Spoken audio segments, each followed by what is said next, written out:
now. Okay, so the first thing you're going to do is, I got a bowl, just a round Tupperware bowl, and I'm putting the tin foil in the container in the bottom, double layer, because you're supposed to double wrap the artichoke. And so I'm doing it crisscross, so that one is going this direction and the other one's going to be going this direction. And then right here I have just some balsamic vinegar and some olive oil and like, I don't know, I go crazy on the garlic, so like 6 cloves of garlic. Okay, and Madeline is going to record what I'm doing. Remember, it's not important that I get in the video, it's just important that you can see what's happening. So you can like video over the top of it so that they can see what I'm doing. And then I pull down the edges just so that it's easier to work with. I place my artichoke in here, and starting from the very center, or as center as I can get, I'm probably not going to go all the way in, but just about like anywhere in there. I just started taking a fork and just dripping between each of these. Hey Jackson, would you also get me a spoon, please? Yes.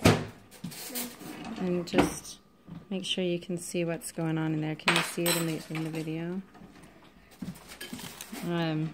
So I'm just dropping like a couple pieces of minced garlic into, oops, that's a lot. If I get too much, I can just scoop it out with a fork and kind of blend it around to a different place. And this, as you can see, it's getting some of the, well, hopefully you can see, it's getting just a little bit of the garlic into each petal, and it's getting a little bit of balsamic vinegar and a little bit of olive oil into each petal.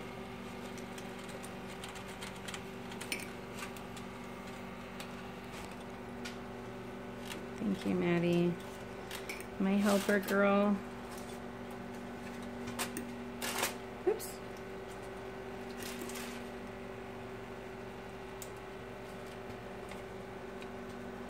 And this is just the recipe on the back of the bag at Costco, but I'm just showing you my personal application technique because I tried one just a minute ago, and this is my very first time ever making artichokes. So if someone happens to see this and says, hey, there's a much more efficient or easier way to do this than that still gets the same thorough and evenly spread results, I would be happy to hear it.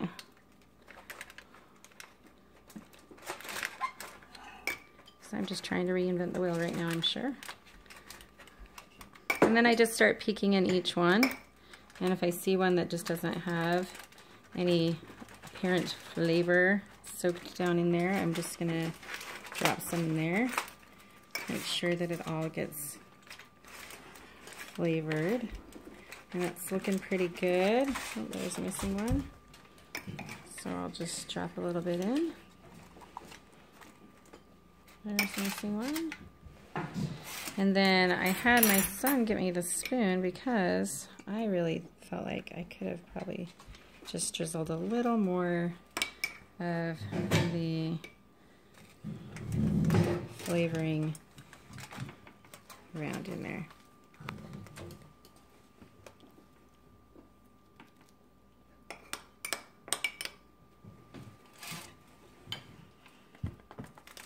I think my son's asking to go to timeout right now.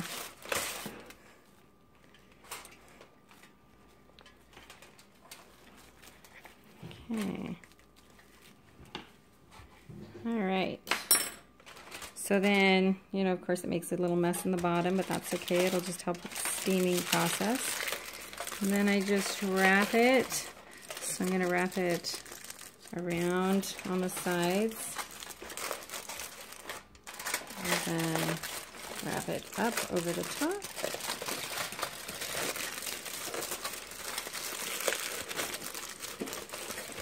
And then, of course, I'm doing it the opposite direction the second time.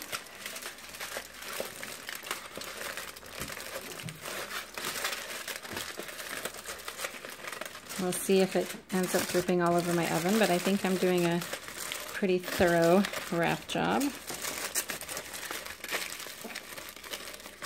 Again, if you know a better way, I'm happy to hear it. Okay, so now it's all ready to be placed in the oven at 425 degrees for 1 hour.